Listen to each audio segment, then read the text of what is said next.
much for that great introduction. I don't know. Okay, that's good. I was just talking to Wendy about this particular presentation. No slides. I've got 6 to 7 minutes on this, but the purpose of this particular presentation is just to say that I am an ally of HBCUs. Historically black colleges or universities. And just a little bit of background, I didn't go to an HBCU. I was just mentioning earlier, I'm originally from East St. Louis, Illinois. My mom, oh, great. And your father's from there, right, Mike? And so it's a great place to be from, isn't it? One of the things that my mother, I always, when I go on to talk and everyone, I tell folks that I'm a second generation college graduate. My mom was our first generation. She went to Harris Stowe College in St. Louis. And when I was interviewing for jobs and things, I interviewed, by the way, for the presidency at Lincoln about 5 years ago. And she told me then that when she was growing up, all the smart girls went to Harris Stowe, and all the smart boys went to Lincoln, Missouri. And what I didn't realize as I was growing up, I didn't know about historically black colleges. Now, isn't that interesting? My mother went to one, but our focus on education was not focused on historically black colleges or universities. I did know about Howard, but that was about it. And so when I began to look at schools, I looked up north. I stayed in Illinois because at the time we didn't have enough funds for me to go to college. As I mentioned earlier, my brother is 4 years older than me.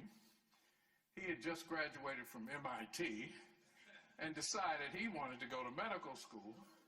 And so I had to stay within the Illinois system, and I went to Illinois Institute of Technology up in Chicago. Graduated from there out of Georgia Tech, and then later, I went to work at Dow Chemical. Some people have mentioned Dow Chemical in one of the presentations. That's right. Great time there, but I just had the urge to teach, really from my mom. And so I quit Dow Chemical at the age of 35 and decided I wanted to teach and went back to get my PhD, again, in chemical engineering. And at the time, I remember telling my dad, hey, I'm going to be 40 years old getting my PhD. And his comment was, you're going to be 40 years old anyway, right? That's the plan, right? So you're either going to have it or you're not.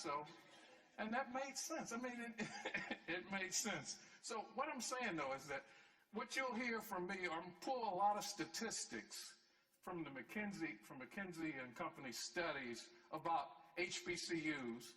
They're in the process now of doing a lot of work with HBCUs because they, like me, or me like them, believe that historically black colleges are actually in the hubs of black economy, and they are perfect places to put resources in and to lift the black experience.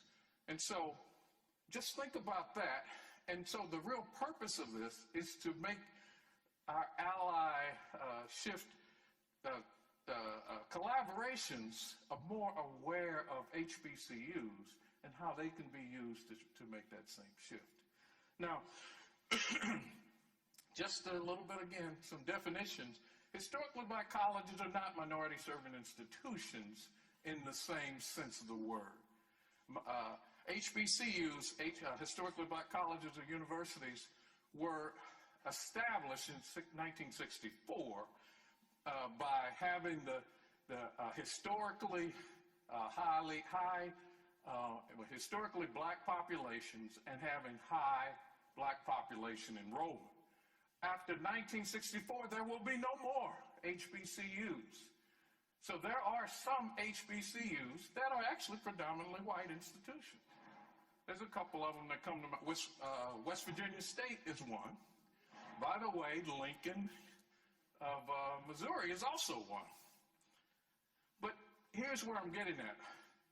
These universities have been historically underfunded and have had to work and, as I would say, I forget his name, George Washington Carver kind of messed us up because everybody thinks we can do stuff with peanuts. Because we have done so much to move this needle, and I'll tell you what some of those numbers are. First of all, it's only about 103 historically black colleges and universities in the nation, of about 3,500 colleges and universities. They represent about 3%. 10% of all students, black students, go to those schools. And listen to this. Of those 3%, 17% of the blacks that achieve bachelor degrees come from HBCUs. 24% in the STEM fields. That 3% produces 24% of the STEM bachelor's degrees. 40% of the engineers. 40% of the engineers. 40% of the blacks in Congress. And 80% of the black judges. It is a mecca. It is overproducing with under-resources. As Wendy knows, many of our colleges and universities, have been recognized, actually 11 HBCUs have been recognized as R2 Carnegie Research. Clark Atlanta University is one. By the way, Clark Atlanta University is the only fully private HBCU to be in R2 status. What that is a research status that is calculated by research expenditures and PhDs that you produce. When you're looking for statistics, when you're looking for studies, when you're looking for data, come to the HBCUs for us to actually produce that data for you. As we would push when we're in Atlanta and you're looking for someone to talk about political science, come to Clark Atlanta so that we can be out front and we can give our perspective of the movement, of the particular incident. Not only that, serving 81% of the HBCUs are in counties in which the economic, the socioeconomic is below the average. 80% of them. And so they can feed the communities. Many of them, we're at, I think it's 18, are land grant that actually have that within their mission to reach into the community. So when we're looking for community efforts, let's start to invest in HBCUs. But what do HBCUs need to do? HBCUs need to be more responsive in their education. We need to increase our graduation rates. Our graduation rates are very low on the average. But I mean, we have a lot of reasons for that. We're oftentimes bringing in students that typically need a preparation. But what we do is more than 50% of the students in the HBCUs are Pell Grant recipients. More than 50% and 90% will receive some financial awards. It's a lower cost of attendance, but also what they have to do is lift the scholarship. Lift the scholarship. We've got to bring in more faculty, scholarly faculty, but we also need to produce and do research for graduate degrees. Of those 11, 2 of them have research expenditures over $50 million a year. That would be Florida A&M and also North Carolina A&T. Oh, I'm sorry, 3, and Howard University.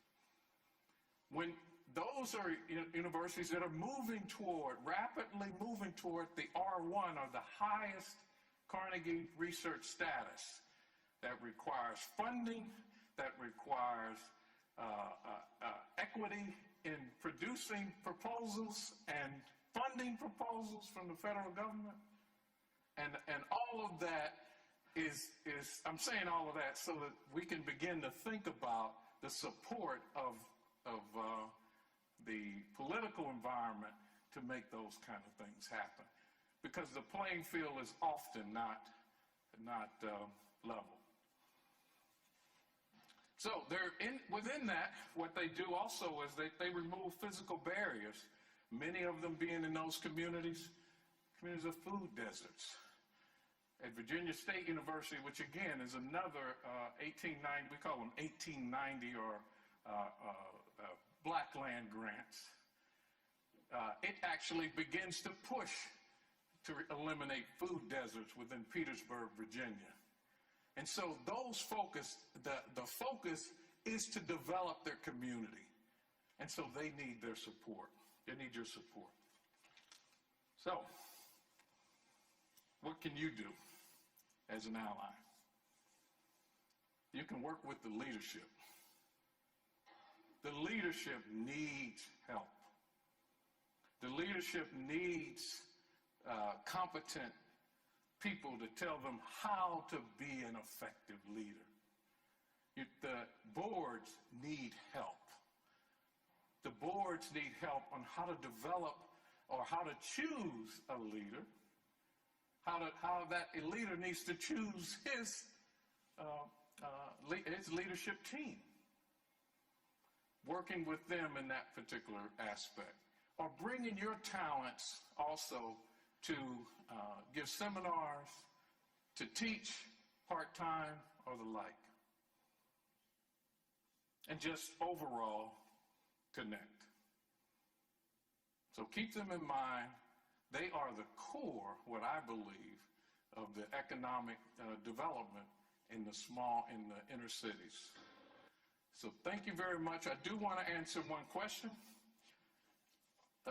As people would often say, should I send my child to an HBCU? I say yes, you should certainly consider it. But you need to consider all of the ramifications. Not ramifications, all of the considerations. Is this the environment you're looking for? It's a very welcoming environment. When I taught at Florida A&M, I was at the College of Engineering. It's a joint program between Florida State and FAMU.